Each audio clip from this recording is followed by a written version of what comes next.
eu vou ter que ser bem objetivo com vocês. Eu quero que vocês entrem no link, quero que vocês entrem no link que eu vou colocar aqui embaixo do Estatuto da CCB e vão direto no artigo, vão lá no parágrafo 2º do artigo 22.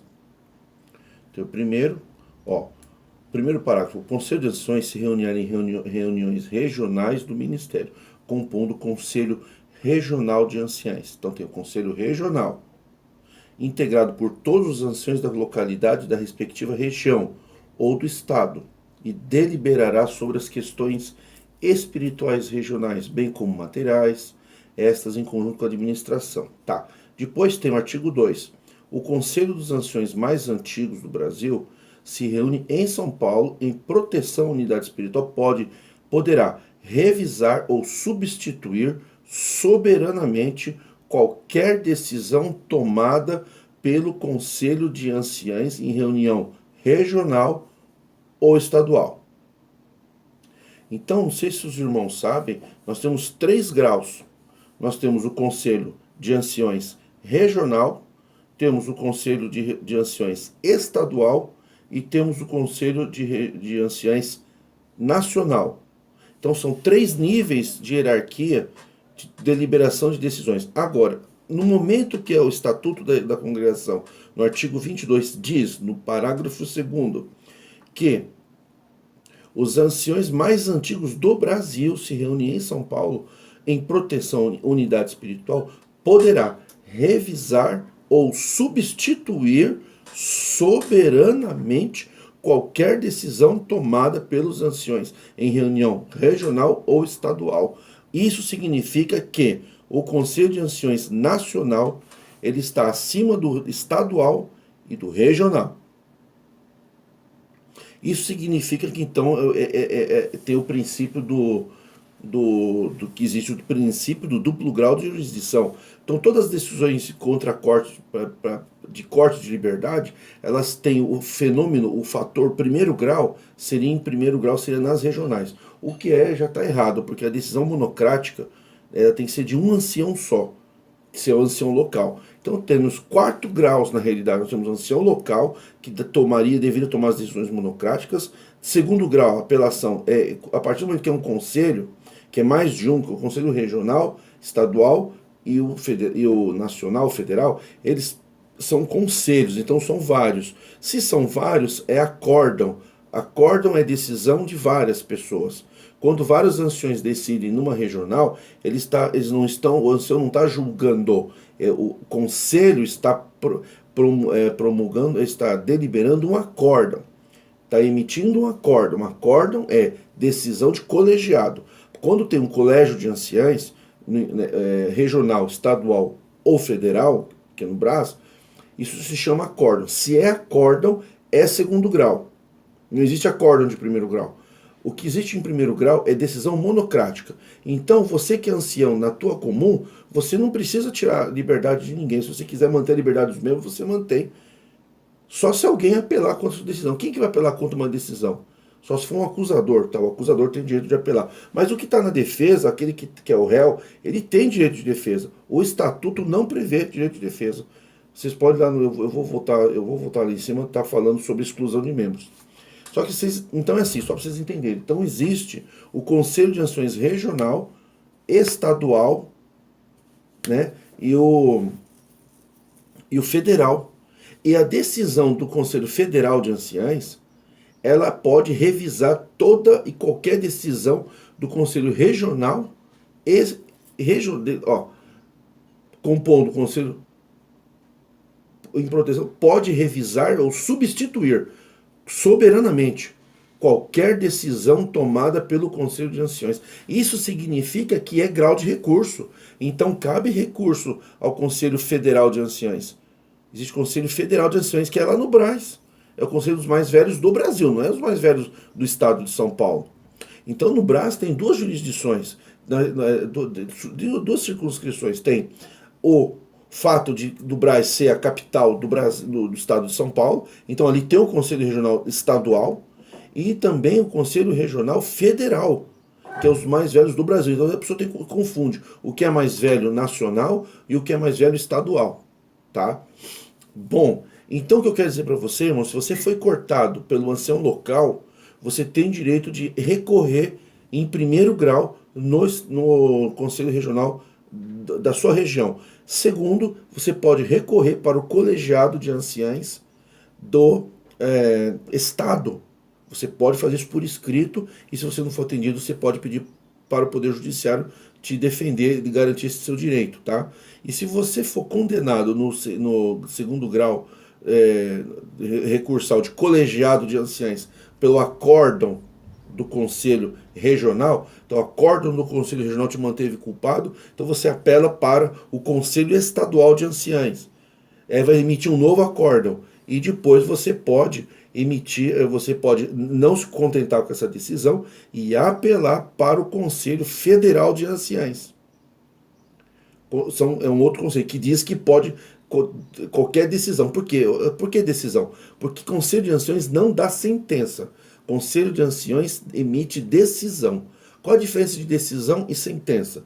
Decisão são órgãos administrativos do poder público ou entidades privadas ou órgãos que têm sistemas punitivos que não fazem parte do poder judiciário. Qualquer sistema punitivo que não faz parte do poder judiciário é decisão, é juiz leigo. O ancião, como conselho de anciões, ele é um juiz leigo se ele respeitar o devido processo legal. Leigo, mas ele tem um poder de dar uma decisão. Só que tem que respeitar o devido processo legal. Mas a decisão dele tem um valor jurídico numa esfera dentro da igreja. Então ele tem que respeitar também a decisão do ancião quando ele toma a decisão. O que a gente pode é apelar. Apelar em graus de recurso dentro da igreja. Conselho, primeiro, decisão monocrática do ancião.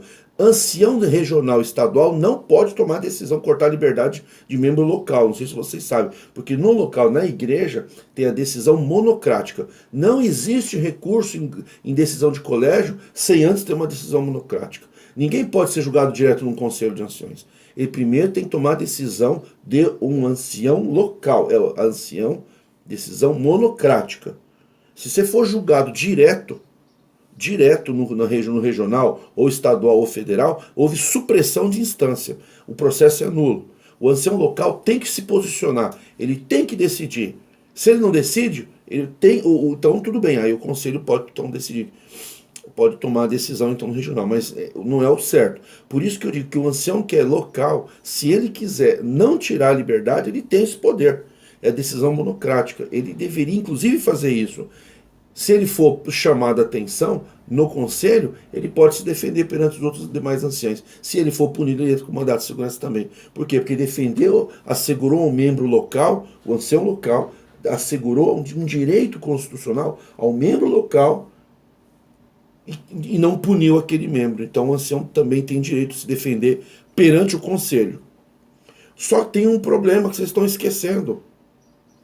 Inclusive, tudo isso que eu estou falando está previsto no artigo 57.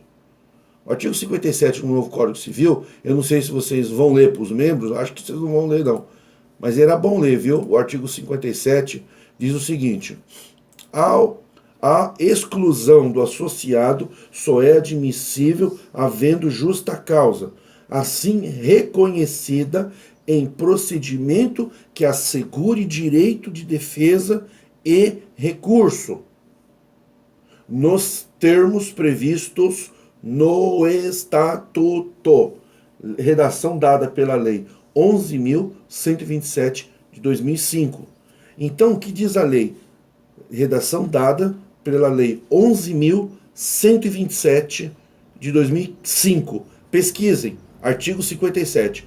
Tem que ter termos previstos no Estatuto, que é o quê? Em procedimento, assim reconhecida, em procedimento que assegure direito de defesa e recurso. O que é defesa? Defesa é o ato de se defender antes da sentença. É chamada defesa prévia. Então a pessoa recebe a acusação e apresenta a defesa prévia. Por isso que tem que ter ata e a notificação. A pessoa recebe a notificação do que está sendo acusado, apresenta a defesa prévia. Isso é para o ancião local. Esse ancião local vai decidir em ata e tem que dar uma cópia da ata para o membro. Aí ele terá a defesa, que é antes do julgamento. Defesa é antes do julgamento. Aí quando o réu, o membro, é acusado e fez defesa prévia e é condenado, tudo bem. Está dentro de um processo, não estou questionando isso. O ancião e a igreja tem direito de punir seus membros. E de recurso. O que é recurso? Recurso é apelar da decisão. Então, eu apelo da decisão monocrática do ancião juiz leigo de primeiro grau, que é o ancião da comum congregação local, e vou para o conselho, apelo para o conselho regional. O conselho regional, isso é uma apelação, que é o recurso. É um colegiado. Então ele vai emitir um acórdão, vai tomar uma decisão. Decisão do conselho regional é essa. Mantém a decisão do juiz de primeiro grau leigo, que é o ancião local, ou muda a decisão. Se ela é desfavorável, eu posso apelar para o conselho estadual de anciães, que vai emitir um novo acórdão. Esse é o sistema da congregação, não tem problema. Se eu perder a ação, eu com a ata, com decisão fundamentada, não tem decisão. É ou não é? Não, tem que ser decisão fundamentada, senão é nula. Inclusive o caso do irmão André, o juiz indeferiu a liminar e falou, não vou explicar os motivos. Eu apelei, entrei com agravo, eu parei lá no agravo, não quero seguir ainda, a princípio.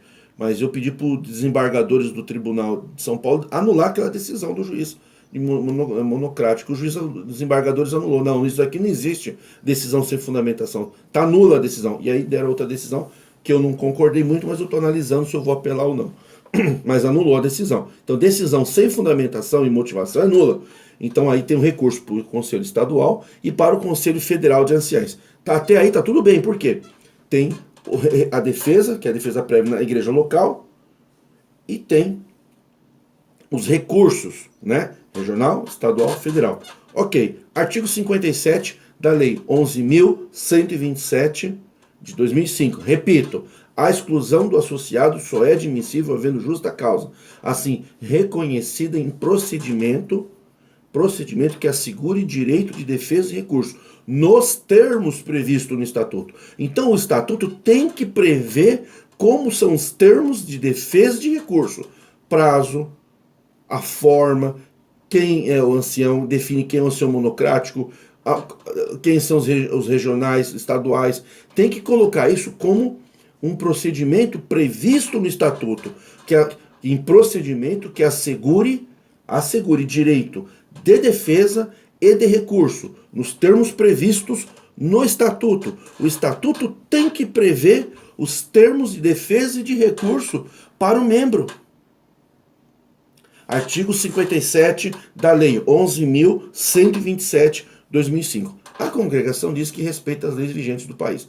Ela respeitando ou não, ela está vinculada. Ela está vinculada à lei. Bom, vamos então no Estatuto. O que diz o Estatuto da congregação na questão da exclusão? Eu não sei se... tá aqui, Estatuto. Eu não sei se vocês já leram as questões que são as cláusulas de exclusão, né? Vamos ver se está aqui no começo. Eu acho que é o artigo... Todo patrimônio... Aqui, ó. Artigo 9º.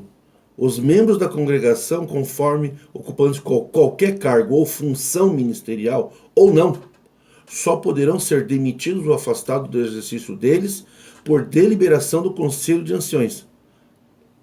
Abre aspas, parênteses, artigo 22 e parágrafos. Então, está dizendo aqui que a deliberação do Conselho de Anciões ela passa por decisões regionais, estaduais e federais, porque está remetendo para o artigo 22 e parágrafos. Então dá vigência a esse sistema de hierarquia de recursos que eu falei para vocês. Sob a guia de Deus, decidirá soberanamente a respeito dos seguintes casos. Aí vem os casos. No final, quebra de fidelidade à doutrina ou disciplina ministerial, a juízo do Conselho de Anciães. A juízo do Conselho de Anciões. E daí já vai para o artigo 10. Não impõe deveres exigíveis, tal. A participação e manifestação individual dos membros, por qual dependem. Tá, aí já muda o assunto. Então no artigo 9º, porque tem o artigo 9º. O artigo 9º, depois vem o artigo 10. Tá, continua falando outros assuntos. O que eu quero dizer para vocês é que no artigo 9º fala, é o parágrafo, é o artigo, é o tópico que fala da exclusão de membro. Exclusão e demissão poderão ser demitidos ou afastados do exercício por deliberação do conselho. Então, tem que ter uma decisão do conselho. A decisão tem que ser fundamentada. Isso já sabemos. decidirá soberanamente. E não colocou aqui os direitos de defesa. Não tem previsão de defesa. O que está escrito na lei? Artigo 57 de novo, volta lá. Tem que ler 1000 vezes. A exclusão do associado. Então já está remetendo ao artigo 9 da congregação. É admissível, vindo justa causa, assim reconhecido em procedimento, que assegure direito de defesa e de recurso nos termos previstos no Estatuto. Cadê os termos previstos no Estatuto que assegure direito de defesa e de recurso no Estatuto? Não tem. Decidirá, a ação decidirá soberanamente. Eu sou soberano, a minha decisão é soberana, não cabe defesa. É isso que o ancião está dizendo no Estatuto. Tanto é verdade que diz a congregação que respeita as leis do país e dá vigência e reconhece as leis vigentes do país. E a lei vigente do país, no artigo 57 da nova lei do Código Civil, determina que dentro do Estatuto tem que ter procedimentos que assegure a defesa prévia e recursos para o devido processo legal na exclusão de membros. O Estatuto não prevê os procedimentos de defesa. Exemplo, Código de Trânsito, que eu trabalho com o Código de Trânsito. Tem as punições. Se você tiver multa de trânsito e você tiver 20 pontos, você vai ter o procedimento de suspensão da carteira. Tá. Aí vem lá, procedimento da carteira, você vai ficar 6 meses sem dirigir, 2 anos, 8 meses, tá. Vai falando as punições. Depois vem um capítulo e diz da defesa, do procedimento. O procedimento para ser instaurado, que nem está aqui, será instaurado pelo Conselho de Anciões, que vai decidir, tudo bem. E depois da defesa, dos recursos. Aí diz, a defesa prévia tem 30 dias, o julgamento tem que ser até 30 dias, se não aplica efeito suspensivo, aí o direito ao recurso das decisões da defesa prévia, depois vem recurso à JARE, das decisões da JARE, cabe recurso no CETRAN, que é o Conselho Estadual, porque a JARE é local, Junta Administrativa de Recursos de Infrações, aí vem o CETRAN, Conselho Estadual. E se eu quiser ainda, posso ir para o CONTRAN, Conselho Nacional. Então é a mesma coisa, BRAS, né, que é o nacional, os estados, as regiões e o local. Então é defesa prévia, JARE, CETRAN, CONTRAN, mesma coisa do Conselho Ancião Local, Conselho Regional, Conselho Estadual, Conselho Federal. É assim o sistema. Está perfeito. A congregação tem o direito de punir seus membros. Só que no Estatuto, no artigo 9, fala dos motivos para se excluir e que a decisão do ancião, do Conselho de Anciões, é soberana. Já diz com isso tacitamente, implicitamente, que ancião local não pode tirar liberdade sozinho. Aqui me tirou liberdade foi meu ancião local, não tem valor, só Conselho de Anciões. Tá, mas ele tomou a decisão, então você tem que pedir por escrito, através de ata, com cópia, e aí você apela para o conselho. Então são 2 graus, e aí você pode apelar para o Conselho Estadual e o Federal. Só que no Estatuto não tem a previsão, não obedece ao artigo 57 do Código Civil Brasileiro, que diz a todo aquele que vai sofrer um processo o membro que vai sofrer um processo de exclusão, punição, vai ser cortado a orquestra, vai ser cortado o Ministério de Ancião, tem que ter direito à defesa antes do julgamento, isso significa que tem que ter ata e tudo por escrito, e defesa, e tem direito a recurso. Olha, se tem direito a defesa e recurso, também tem direito a advogado. A pessoa pode ir sem advogado, não é obrigado a contratar advogado, mas a pessoa pode ir sem advogado, não é obrigatório ter advogado num processo que não é no judicial, só no judicial. O que eu quero dizer aqui é que a congregação não colocou em obediência ao artigo 57 todos os requisitos para a defesa. Como que é a defesa prévia, qual é o prazo, como que se faz, se é por escrito, se tem defesa oral, se são admitidas as provas em direito para defesa, quais são os prazos de recurso, como que deve ser feito o recurso, qual é as exigências da petição, como é que é feita a ata. Como é que é promulgado, qual é o direito da pessoa ter uma segunda via para poder fazer? Como é que eu posso apelar para a segunda instância se eu não tenho cópia da ata da decisão? Tem que ser a decisão tem que ter dispositivos, fundamentação, motivação. Então, vocês não deram chance de defesa. Em outras palavras, sabe o que vocês fizeram? É o seguinte, a decisão das ações são soberanas. E não cabe defesa, não cabe recurso. Porque se coubesse, vocês colocavam. Se vocês não colocaram, é porque não cabe para vocês. Para a lei cabe defesa. Para vocês não, porque, mas é só a vontade de Deus, a vontade de Deus. Mas até para Deus tem defesa. Está escrito no tribunal de Cristo, no juízo final, vai ter o advogado, Jesus Cristo vai ser o advogado. E se vai ter tribunal, cabe defesa.